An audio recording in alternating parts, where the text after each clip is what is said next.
नमस्कार दर्शकवृन्द, दिनभरका देश विदेशका प्रमुख खबरहरू समेटिएको नेपाल टाइम्सको टप 50 बुलेटिनमा यहाँहरूलाई स्वागत छ। म रश्मिता उदास। सुरु गरौँ आजका प्रमुख खबरहरू। रसुवा बाढीका कारण ज्यान गुमाउने 359 जना पुगे। रसुवा, नुवाकोट, धादिङ, चितवन लगायत 8 जिल्लामा भेटिए शवहरू। चितवनमा मात्र 132 जनाको शव फेला। सम्पर्कविहीन संयौंको खोजी जारी। 600 बढीको हवाई उद्धार, 200 बढीको जमिनबाट उद्धार, 63 बढीको उपचार जारी। पहिचान हुन नसकेको शवको सूची सार्वजनिक। 28 प्रहरी सम्पर्कविहीन। विदेशी नागरिकको उद्धार तथा खोजीका लागि आपतकालीन प्रतिकार्य टोली गठन। रोजगारीको सिलसिलामा रसुवा, नुवाकोट तथा त्रिशुली क्षेत्र पुगेका कर्णालीका 185, कोशीका 88, सुदूरका 85, हुम्लाका 12 जना सम्पर्कविहीन। 32 देशका 667 पर्यटक पनि सम्पर्कविहीन। 178 भारतीय, 127 नेपाली, 65 अमेरिकी र 53 युक्रेनी, मलेसियाका 51, अस्ट्रेलियाका 35, बेलायतका 33 र क्यानाडाका 25 लगायत बेपत्ता। रसुवा भन्सारका बेपत्ता 15 कर्मचारीहरूको नामको सूची सार्वजनिक। नेपालमा छोछेन खोला र पुरेपु स्याङपो नदीको संगममा ठूलो प्राकृतिक बाँधसहितको ताल बनेको र आगामी 3 दिनमा फुट्ने जोखिम उच्च रहेको चीनको जलस्रोत मन्त्रालयको चेतावनी। 3 दिनमा 50 लाख घनमिटर पानी जम्मा हुने अनुमान। चीन तर्फबाट प्राप्त भू उपग्रह तस्बिर तथा प्रारम्भिक विश्लेषण अनुसार भोटेकोशीमा फेरि बाढीको जोखिम रहेको बाढी पूर्वानुमान महाशाखाको जानकारी। अर्को सूचना जारी नभएसम्म जोखिमयुक्त क्षेत्रमा नजान तथा विशेष सतर्कता अपनाउन आग्रह। नेपाली सेनाका 2000 बढी सैनिक, सशस्त्र 1500 बढी, नेपाल प्रहरी 3300 बढी परिचालन। बाढी प्रभावित क्षेत्रमा निजी हेलिकप्टर आफू खुसी जान नपाउने। प्रभावित क्षेत्रमा पुग्न थाले राहत सामग्री। बाढी पीडितका लागि भारतबाट थप 37.5 टन राहत सामग्री पठाइयो। दोस्रो विमान नेपालतर्फ। सहयोग जारी राख्ने प्रतिबद्धता। खोज उद्धार तथा राहतमा खटिने सुरक्षाकर्मीलाई प्रोत्साहन भत्ता र दैनिक खाजा खर्च वृद्धि गर्ने। रसुवा बाढीका कारण रसुवाको तल्लो तटीय क्षेत्र हुँदै नुवाकोट, धादिङ र चितवन लगायतका प्रभावित क्षेत्रमा 6 एसएसपीको नेतृत्वमा थप प्रहरी जनशक्ति परिचालन। बाढी प्रभावित क्षेत्रमा आवश्यक उद्धार, खोजी, राहत वितरण, शव व्यवस्थापन लगायतका कामका लागि प्रहरी वरिष्ठ उपरीक्षक एसएसपीहरूको कमान्डमा थप जनशक्ति परिचालन गरियो। अर्को सूचना जारी नभएसम्म गोसाईकुण्ड पुगेका आन्तरिक तथा बाह्य पर्यटकलाई धुन्चे तर्फको नियमित मार्ग प्रयोग नगर्न पर्यटन मन्त्रालयद्वारा सचेत। सुरक्षित यात्राका लागि वैकल्पिक मार्ग प्रयोग गर्न आग्रह। गोसाईकुण्ड, दुप्चेश्वर, काठमाडौँ हुँदै वैकल्पिक मार्गबाट फर्कन सकिने। बाढीका कारण प्रभावित जलविद्युत आयोजनाका कर्मचारी, मजदुर, परिवार र स्थानीयको उद्धार प्राथमिकतामा राख्दै प्राधिकरणद्वारा नुवाकोटका अधिकांश अत्यावश्यक स्थानमा वैकल्पिक विद्युत आपूर्ति सुरु। रसुवामा पनि आपूर्तिका विकल्प तयारी जारी। बाढीका कारण प्रभावित क्षेत्रमा फोन र इन्टरनेट सेवा अवरुद्ध। टेलिकम र एनसेलका कुल 87 टावरले काम नगर्दा सेवा प्रभावित। टेलिकमले थप 3 दिन निशुल्क सेवा दिने। बाढीबाट 40 यात्रुवाहक सवारीहरू सम्पर्कविहीन रहेको यातायात व्यवसायी राष्ट्रिय महासंघको जानकारी। मानसरोवरको यात्रामा गएका बसहरू सम्पर्कविहीन भएको महासंघ अध्यक्ष सरोज सिटौलाको भनाई। अरनिको यातायातका चालक र सहचालक गरी 50 जना बस स्टाफहरू सम्पर्कविहीन। नमस्ते पासाङ ल्याम्बु यातायात कम्पनी अन्तर्गत रहेर सार्वजनिक सवारी साधन सञ्चालन गर्ने सवारी धनीको अत्यधिक क्षति। प्रधानमन्त्री बालेन शाहद्वारा बाढी प्रभावित क्षेत्रको स्थलगत निरीक्षण। पूर्वाधार विकास मन्त्री सुनिल लम्साल समेत प्रभावित क्षेत्रमा नुवाकोट, सदरमुकाम, विदुर र आसपासका बाढी प्रभावित क्षेत्रको निरीक्षण गरेर काठमाडौँ फर्किए प्रधानमन्त्री बालेन। बाढी प्रभावित जिल्ला तथा स्थानीय तहका कर्मचारीलाई कार्यस्थल नछोड्न सरकारको आग्रह। परराष्ट्र मन्त्री शिशिर खनाल र बंगलादेशका परराष्ट्र मन्त्री डाक्टर खलिलुर रहमान बीच बिहिबार टेलिफोन वार्ता। बंगलादेश नेपाललाई सहयोग गर्न तयार, आवश्यक पर्ने सहयोगका विषयमा छिट्टै समन्वय गरिने। खनाल र बेलायती विदेश मन्त्री एड मिलिब्यान्ड बीच पनि टेलिफोनमा कुराकानी। बेलायती नागरिकको उद्धारको प्रयासप्रति धन्यवाद दिँदै विपद प्रतिकार्यमा सहयोगको बेलायतद्वारा प्रस्ताव। भुटानका राजा जिग्मे खेसर नामग्याल वाङचुक र रानी जेत्सुन पेवाद्वारा गहिरो दुःख व्यक्त। जलवायु परिवर्तनको असर कम गर्न नेपाल, भारत र चीन बीच सहकार्य हुनुपर्नेमा राष्ट्रसभा सभापति रवि लामिछानेको जोड। 3वटै देशका संस्थाहरूमा आउने परिवर्तनको गतिभन्दा हिमालय क्षेत्रमा भइरहेको परिवर्तनको गति तीव्र रहेको तर्क। हिमनदी पग्लने वा हिउँ खस्ने प्रक्रियालाई रोक्न नसके पनि यसबाट अचानक पर्न सक्ने विपदलाई कम गर्न सक्ने धारणा। विपदमा गर्न सकिने सहयोगका लागि तयार रहन संघीय संसद सचिवालयलाई सभामुख डोलप्रसाद अर्यालको निर्देशन। रसुवामा बाढीबाट प्रभावित क्षेत्रको पछिल्लो अवस्था, बाढीबाट भएको जनधनको क्षति तथा संघीय संसद र संसद सचिवालयका काम कारबाहीमा पर्न सक्ने प्रभावका विषयमा पनि सभामुखले गरे सचिवालयसँग छलफल। बाढी प्रभावितको राहत र पुनर्स्थापनाका लागि राष्ट्र सेवा कर्मचारीहरूको श्रेणी अनुसार 2 देखि 10 दिनको तलब कट्टा गरिने, कर्मचारीलाई बिदा तथा वैदेशिक आन्तरिक भ्रमणमा कडाई गर्ने सचिव स्तरीय बैठकको निर्णय। यस व्यवस्थाबाट करिब 36 करोड सङ्कलन हुने अनुमान। प्रदेश, स्थानीय तह र अन्य सार्वजनिक निकायका कर्मचारीहरूलाई पनि सोही बमोजिमको योगदान गर्न आह्वान। अग्रगामी मोर्चाले सरकारसँग समन्वय गरी उद्धार र राहत कार्यमा सहकार्य गर्ने निर्णय। राहतका सामानहरू तथा आर्थिक सहयोग सङ्कलन गरी मोर्चाको तर्फबाट एकमुष्ट सरकारलाई हस्तान्तरण गर्ने समेत निर्णय भएको मोर्चाका प्रवक्ता डाक्टर सीके राउतको जानकारी। पुनर्निर्माण तथा पुनर्स्थापनामा सम्पूर्ण सहयोग गर्ने। रसुवा बाढी पछिको क्षतिको विवरण सम्बन्धित स्थानीय तह मार्फत सङ्कलन गरिने, उद्धार तथा राहतका लागि स्थानीय तहले विपद व्यवस्थापन कोष तथा अन्य स्रोतबाट आवश्यक बजेट नियमानुसार परिचालन गर्ने भूमि व्यवस्था मन्त्रालयको निर्णय। नापी विभागले प्रभावित क्षेत्रको निजी तथा सार्वजनिक जग्गाको क्षतिको विवरण सङ्कलन र विपद नोक्सानको कार्य गर्ने। भोटेकोशी बाढीबारे सर्वदलीय बैठकपछि 10 बुँदे अपिल जारी। विपदको बेला सहयोग राजनीतिक लोकप्रियता र स्वार्थपूर्तिको माध्यम बन्न नहुने उल्लेख। आर्थिक सङ्कलनमा सरकारी एकद्वार प्रणालीको पालना गर्नुपर्ने। विपद पूर्व तयारी र सूचनाका लागि नेपाल, चीन र भारतबीच संयन्त्र विकास गर्ने प्रस्ताव। पुनर्निर्माणका लागि सहयोग गर्न अन्तर्राष्ट्रिय समुदायसँग 8 दलको अपिल। स्वास्थ्य मन्त्रालयद्वारा बाढी प्रभावित क्षेत्रमा सम्भावित स्वास्थ्य जोखिम नियन्त्रणका लागि आवश्यक व्यवस्थापन। हटलाइन सेवा सञ्चालनमा मानसिक स्वास्थ्य परामर्शका लागि 1166, बालबालिका सम्बन्धी सहयोगका लागि 1098 र स्वास्थ्य सम्बन्धी समस्यामा 1151 र 1155 नम्बरको हटलाइन प्रयोग गर्न सकिने। आपतकालीन स्वास्थ्य प्रतिक्रिया प्रभावकारी बनाउन तोकियो फोकल पर्सन। वीर शिक्षण र सिभिल अस्पताललाई डेडिकेटेड अस्पताल तोकियो। विदुर स्थित चक्रदेवी अस्पताल इमर्जेन्सी मोडमा सञ्चालन।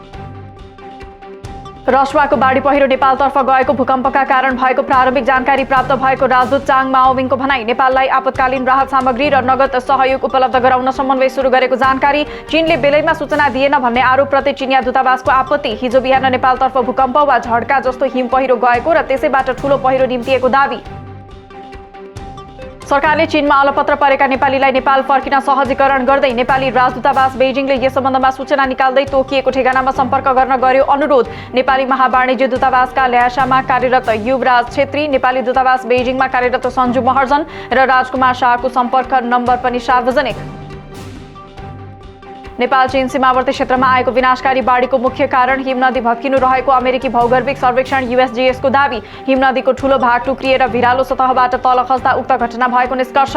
भूकम्प नभएको पुष्टि। हिमनदीको ठूलो भाग भत्किएर उपत्यकाको फेदीमा बजारिँदा उत्पन्न भएको कम्पनलाई भूकम्पीय तरङ्गका रूपमा रेकर्ड गरिएको निष्कर्ष।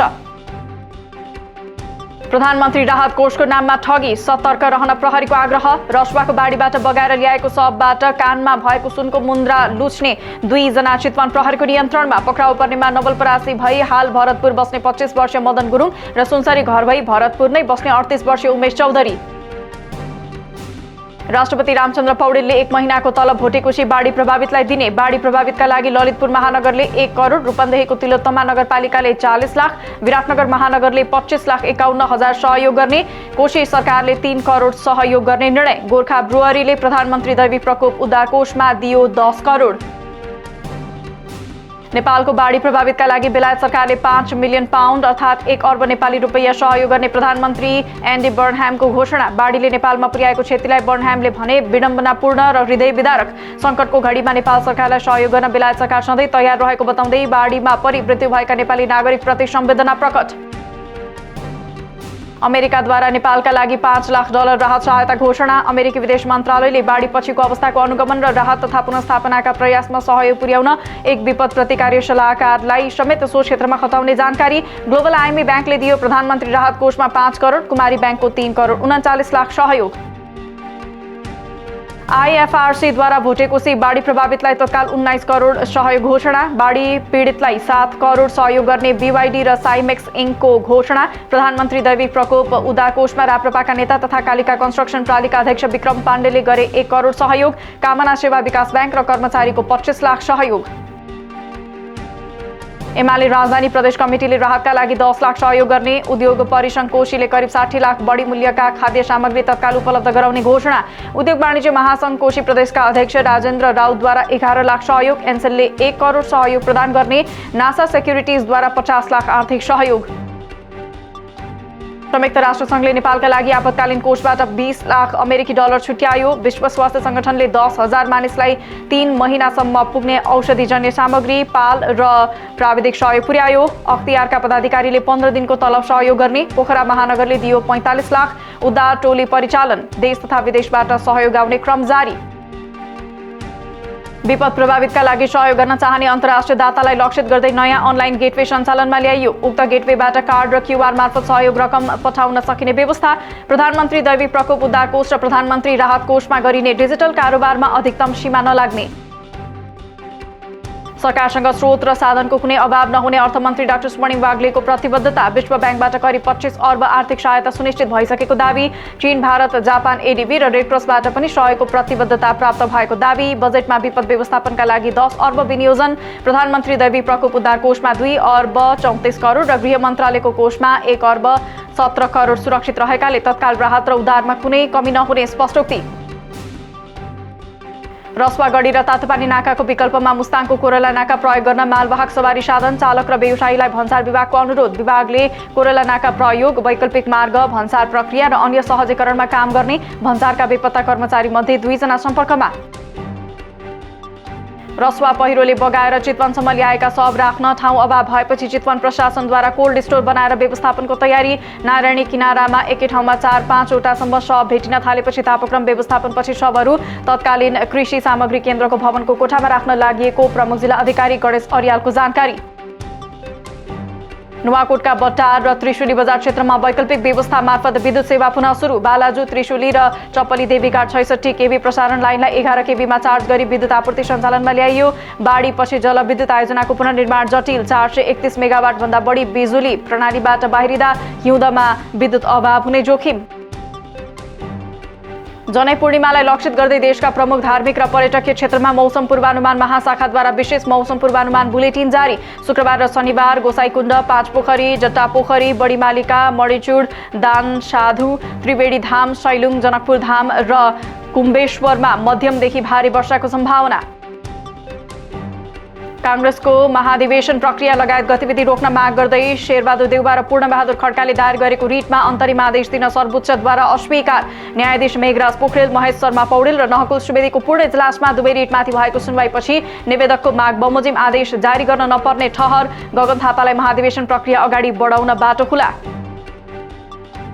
कर्णालीमा नवनियुक्त नेकपाका 3 मन्त्रीले लिए शपथ। प्रदेश प्रमुख यज्ञ राज जोशीले भौतिक पूर्वाधार मन्त्रीमा रुकुम पश्चिमकी मिलन खड्का, उद्योगमा कल्याणी खड्का र भूमिमा जुमकित लामालाई पद तथा गोपनीयताको शपथ खुवाए। बाढी पहिरोबाट उत्पन्न विपदको अवस्थामा मानवीय संवेदनशीलता र सामाजिक उत्तरदायित्वलाई ध्यानमा राख्दै राज्यको उद्धार तथा राहत प्रयासमा हातेमालो गर्न निजी क्षेत्रलाई उद्योग वाणिज्य महासंघको आह्वान। खाद्यान्न, पानी, औषधि, लत्ता कपडा लगायत अत्यावश्यक सामग्री प्रभावितसम्म पुर्याउन तथा वस्तु तथा सेवाको आपूर्ति सहज र मूल्य स्थिर राख्न आग्रह। प्रत्यक्ष बिक्रीका लागि प्रस्तावित वस्तु नेपालमै उत्पादन हुने नहुने यकिन गर्न 15 दिने वाणिज्य आपूर्ति विभागको सार्वजनिक सूचना। न्यू विवेक इन्टरप्राइजेज प्रालीले टुथपेस्ट, साबुन, चिया र राइस ब्रान्ड आयलको बिक्री अनुमति माग्यो। 15 दिनभित्र प्रमाणसहित दाबी नपरे ती वस्तु प्रत्यक्ष बिक्री प्रणाली मार्फत आयात गरी बेच्न कानुनी बाटो खुल्ने। बाढीले पुर्याएको क्षतिका कारण बिहिबार पनि एसिया बजारमा निर्जीवन बिमामा भारी गिरावट। समूह 2.04% घट्यो। नेप्से परिसूचक भने जम्मा 1.04 अङ्क अर्थात् 0.04% घटेर 2557 अङ्कमा कायम। कारोबार रकम पनि घटेर 3 अर्ब 78 करोडमा खुम्चियो। टप एन्ड T20 सिरिजमा नेपालले तेस्रो हार। बेहोरेसँगै सेमिफाइनल होडबाट बाहिरियो। बिहिबार भएको खेलमा नेपाल किङ्सम्यानको टोलीसँग 31 रनले पराजित। कुशल भुर्तेलले सर्वाधिक 66 रन बनाए पनि जितका लागि पर्याप्त हुन सकेन। नेपालले अब 1 खेल खेल्न बाँकी। अन्तिम खेलमा नेपाल विजयी भए पनि 6 अङ्क मात्र हुने। एसिसी प्रिमियर कपको तयारीमा रहेको नेपाली क्रिकेट टोलीद्वारा दोस्रो अभ्यास खेलमा पनि मलेसियालाई पराजित। 171 रनको लक्ष्य पछ्याएको मलेसियाले 94 रनमा 1 विकेट गुमाएको बलियो अवस्था बनाए पनि त्यसपछि नेपाली बलरहरूले लगातार विकेट झार्दै खेल पल्टाए। मलेसिया 40.1 ओभरमा 143 रनमै समेटियो। फिफा निलम्बनका कारण नेपालले आगामी नोभेम्बर 8 देखि 20 सम्म हुने AFC अन्डर-17 एसियन कप छनौट गुमायो। गत असार 11 गते निलम्बनमा परेपछि नेपालले गुमाएको यो 5औं प्रतियोगिता बन्यो। समूह चरणका विजेताहरू उज्बेकिस्तानमा सन् 2027 को मे 12 देखि 29 सम्म हुने प्रतियोगिताका लागि छनौट हुने। चीनका प्रधानमन्त्री ली क्वाङद्वारा चीनतर्फको बाढी प्रभावित क्षेत्रको भ्रमण। नेपालतर्फ मात्र करिब 100 जना चिनिया नागरिक बेपत्ता भएको चीनको दावी। चीनतर्फ तिब्बतको केरुङ काउन्टीमा पनि हालसम्म 3 जनाको मृत्यु, 558 बढी बेपत्ता, करिब 600 अग्नि नियन्त्रक परिचालन। चीन सरकारद्वारा 17 मिलियन अमेरिकी डलर बराबरको राहत कोष विनियोजन। नेपालमा कम्तीमा 288 जना भारतीय नागरिक बेपत्ता भएको भारतको विदेश मन्त्रालयको जानकारी। थप 200 जना भारतीय नागरिक चीनमा अलपत्र परेको दावी। कैलाश मानसरोवर यात्राका लागि नेपाल हुँदै गएका दक्षिण भारतीय राज्य तमिलनाडुका कम्तीमा 21 जना भारतीयको उद्धार गरिएको मन्त्रालयका प्रवक्ता रणधीर जयसवालको जानकारी। नेपालमा बेली ब्रिज पठाउन लागि भारत र चीन दुवैको जानकारी। नेपाल र चीनमा आएको भीषण बाढीका कारण धेरै मानिसको ज्यान गएको र बेपत्ता भएका तथा व्यापक भौतिक क्षतिप्रति राष्ट्रसङ्घका महासचिव एन्टोनियो गुटेरेसद्वारा गहिरो दुःख व्यक्त। नेपालमा राष्ट्रसङ्घले सरकारको नेतृत्वमा भइरहेको विपदप्रति कार्यमा पूर्ण सहयोग गरिरहेको उल्लेख। यसमा विपदको वास्तविक क्षतिको आकलन गर्ने र तत्काल आपतकालीन राहत पुर्याउने कार्य समावेश। अमेरिकाले लगाउन लागेको नयाँ आर्थिक प्रतिबन्धबाट केही उपलब्धि हासिल नहुने इरानी राष्ट्रपति मसुद पेजेस्कियानको दावी। इरानसँग वार्ता पुनः सुरु गर्न आफू हतारमा नरहेको ट्रम्पको भनाई। इरानलाई वार्तामा फर्कन कुनै निश्चित समयसीमा नतोकिएको बताउँदै अमेरिकी आर्थिक तथा सैन्य दबाव प्रभावकारी भइरहेको दावी। कतारका प्रधानमन्त्री मोहम्मद बिन अब्दुर्रहमान बिन जसिम अल थानी आज तेहरान पुगेर इरानी अधिकारीसँग तनाव कम गर्ने र वार्ताको वातावरण बनाउने विषयमा छलफल गर्ने कार्यक्रम। कतार र पाकिस्तानले अमेरिका इरान तनाव घटाउन मध्यस्थताको प्रयास गर्दै। इरान र ओमान बीच हर्मुज जलमार्गमा जहाजहरूका आवागमन व्यवस्थापनका लागि एक नयाँ फ्रेमवर्कमा सहमति। नयाँ प्रस्ताव अनुसार जलमार्गबाट कुनै पनि सैन्य जहाजहरूलाई आवतजावत गर्न नदिने। उक्त संयुक्त व्यवस्थापन सम्झौताका केही बुँदाप्रति ट्रम्प प्रशासनको कडा आपत्ति। मार्गमा इरान र ओमानको संयुक्त नियन्त्रण रहने विषयमा अमेरिका असहमत। गाजामा जारी युद्धविराम नाजुक अवस्थामा रहेको तथा कब्जामा रहेको वेस्ट ब्याङ्कमा हिंसा र तनाव बढ्दै गएको भन्दै संयुक्त राष्ट्रसङ्घद्वारा गम्भीर चिन्ता व्यक्त। गाजामा आवश्यक सेवा तथा मानवीय सहायता तत्काल पुनर्स्थापना गर्न र वेस्ट ब्याङ्कमा सर्वसाधारणको सुरक्षा सुनिश्चित गर्न आग्रह। अमेरिकाले दक्षिण कोरियालाई क्षेप्यास्त्र बिक्री गर्ने तथा उत्तर कोरियामा मानवाधिकार र सूचना प्रवाह सम्बन्धी कार्यक्रमलाई आर्थिक सहयोग गर्ने योजना अघि बढाएपछि प्योङयाङले त्यसको शक्तिशाली प्रतिक्रिया दिने चेतावनी।